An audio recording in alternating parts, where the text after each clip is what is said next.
પહેલી વાત, બાલસ્વામી અમારા નાનપણના મિત્ર અને હૈયું ઠાલવવાનું ઠેકાણું. મારું એકનું નહીં, બધાનું. અને એનું પેટ બહુ મોટું ના, એટલે વાત પી જતા આવડે. એ આજ આવો પ્રહાર કરશે એ ખબર નહોતી. હું મહારાજને વિનંતી કરું છું, શ્રીજી મહારાજને, કે મને મહારાજ આનું સ્વપ્ન પણ ના આવવા દે. પુરાણી સ્વામી, જોગી સ્વામી, મહાન સંતો એ આપણી ઓથ છે, આધાર છે.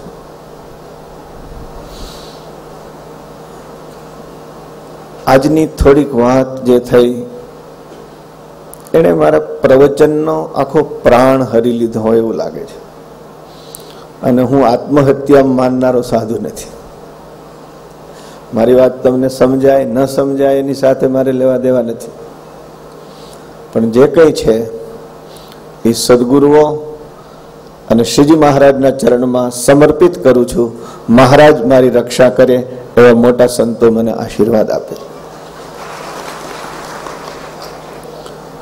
મહારાજને પ્રાર્થના કરું કે મહારાજ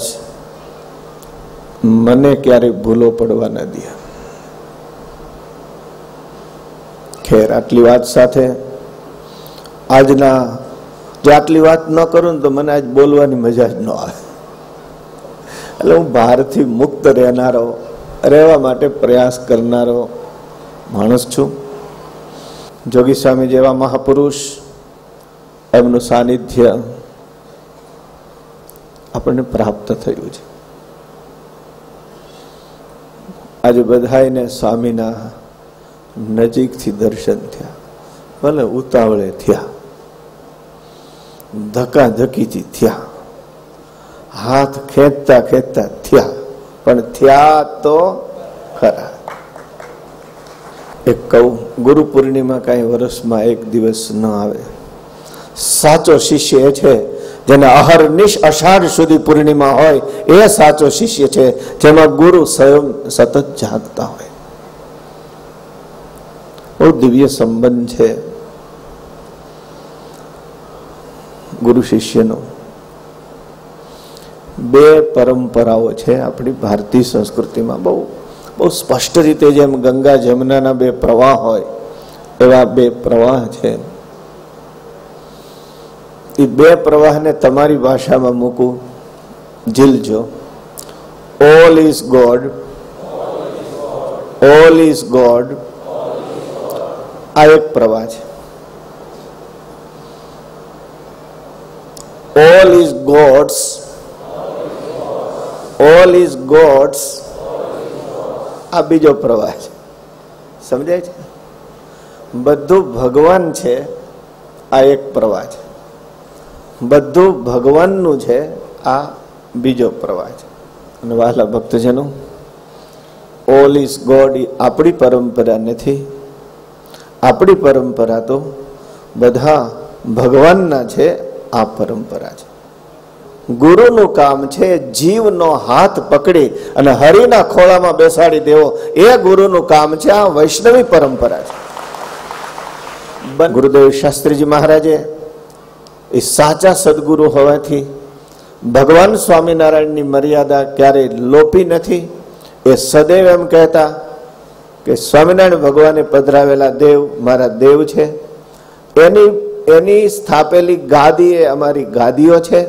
અને એટલે જ બંને આદિ આચાર્ય રઘુવીરજી મહારાજ અને અયોધ્યા પ્રસાદજી મહારાજ આ પ્રાર્થના હોલમાં એ દ્રષ્ટિએ પધરાવવામાં આવેલ છે કે આ સંસ્થા મૂળ સંપ્રદાયની સંસ્થા છે, અલગ નથી. આ ગુરુદેવનો સિદ્ધાંત છે.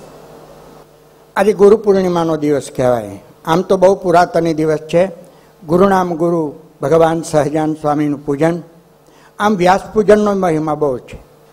પૂર્વનો ઇતિહાસ એવો છે, પૂર્વે નૈમિષારણ્ય ક્ષેત્રમાં 88,000 વાલખલ્યાદિક ઋષિઓ, 1,000 વર્ષનો બ્રહ્મસત્ર ચાલુ હતો. આજનો દિવસ, આજના દિવસે અષાઢ સુદ પૂનમના દિવસે બ્રહ્મસત્ર ચાલુ હતો અને એમાં વ્યાસ ભગવાન પધાર્યા. વ્યાસ ભગવાન પધાર્યા એટલે 88,000 વાલખલ્યાદી ઋષિઓ ભાવ વિભોર બન્યા અને એટલા બધા આનંદમાં આવી ગયા અને વ્યાસજીને મુખ્ય આસન ઉપર વિરાજમાન પધરાવી અને બધા ઋષિ મહર્ષિઓ પૂજા કરવા માંડ્યા. એટલે વ્યાસ ભગવાન કે આવું કેમ? મહારાજ, આ એક પુરાતનની રીતિ છે. અંધકારમાંથી પ્રકાશ જેના માધ્યમથી થાય એવા તમે મહાન ગુરુ છો. અમે અંધકારમાં જીવન જીવતા હતા, પણ તમારા લેખિત શ્રીમદ ભાગવતની કથા સાંભળી અને મહાપ્રકાશમાં અમે આવ્યા. તો આવો તમારો ઉપકાર, એમાંથી અમારે કંઈક છૂટવું છે.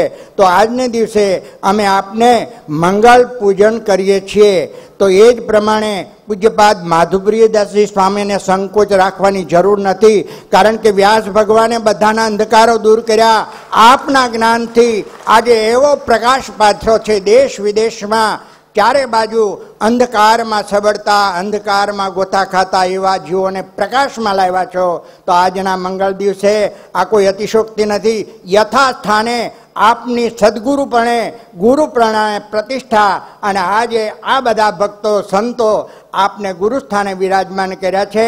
તો આપે સંકોચ રાખવાની કોઈ જરૂર નથી. આપ યથાયોગ્ય ગુરુ છો જ. ગુરુદેવ શાસ્ત્રીજી મહારાજને સ્થાને આપ ગુરુ વિરાજમાન છો.